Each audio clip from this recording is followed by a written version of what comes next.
Hi, this is Major Tom Photo Lab.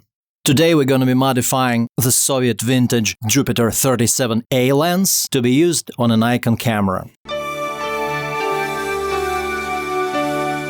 If you're a Nikon fan, you're probably aware that not any given lens can be easily adapted, because the Nikon F bayonet has basically the biggest flange distance of all modern DSLRs. Flange distance is the interval between the image sensor and the lens mount, pertaining to the original system it was intended to be used on. So, if we're modifying an M42 mount lens, those are the most widespread, our objective is to reduce this distance to position the lens closer to the sensor, so that it sits at the same place as it would in an original M42 mount camera. Optionally, you may choose to use one of these M42 to Nikon F adapters that could be mounted on any M42 lens. But with this adapter, the lens won't focus to infinity, which is probably what most people want. However, Soviet engineers left us a priceless gift. Any Russian lens whose name ends in an A has a detachable rear element that can be replaced with a Nikon F end in 5 minutes. To achieve this, these lenses were built with some extra body length to provide headroom for reducing the flange distance. Here's the list of some lenses that have this option. The list may be incomplete, as from time to time we come across a model that also falls into this category, but is not marked with an A. The amazing Tear 3FS, for example. So the actual list may be even longer. Now here's the catch. Since we're talking about Soviet-era lenses, you must use a Soviet-made Nikon F end piece to adapt them. This adapter has a weird KPAN name, which actually sounds weird in Russian too, and is no longer produced.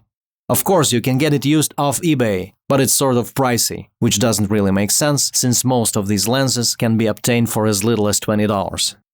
Now, here's the good news.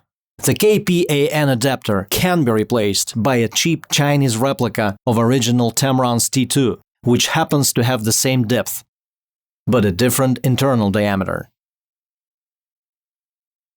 So, here's what we're gonna do. We're gonna order the Nikon F-T2 adapter from an online retailer. I will leave the link in the description. Then we're gonna make a spacer ring using a 3D printer. It's a very simple part to design and print, really, but I will include the link to the STL file in the description. It's completely free at the moment, but later on it will be available to channel sponsors only. So, let's use a flat-tip screwdriver to remove the old M42 end. Unscrew the 3 bolts that hold it in place. Now, install the printed spacer ring into the Nikon F-T2 end piece.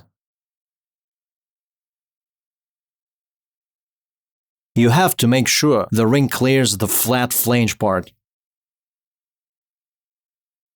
If it doesn't, you need to file it off or cut with a knife. Now let's put the assembly on the lens.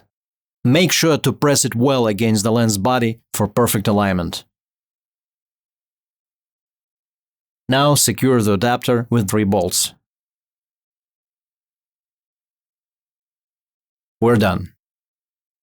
I will now take the lens outside to check if it can focus to infinity. Looks good. If your lens fails infinity test, here's what you can do. First, make sure you have pressed the adapter ring really well to lens body. Second, remove the T2 adapter and file its edge off a little bit. Some lenses have adjustment rings inside that you can remove or file off to also position the lens closer to image sensor. I will show you how to do it in my upcoming video dedicated to adapting the Tear 11 lens non-A version for Nikon. Make sure you subscribe now to not miss it. Now, if your lens focuses beyond infinity, most people don't have a problem with that, but if that's the case, you can use a thin spacer ring to position the Nikon F end farther from the lens. That's all for today.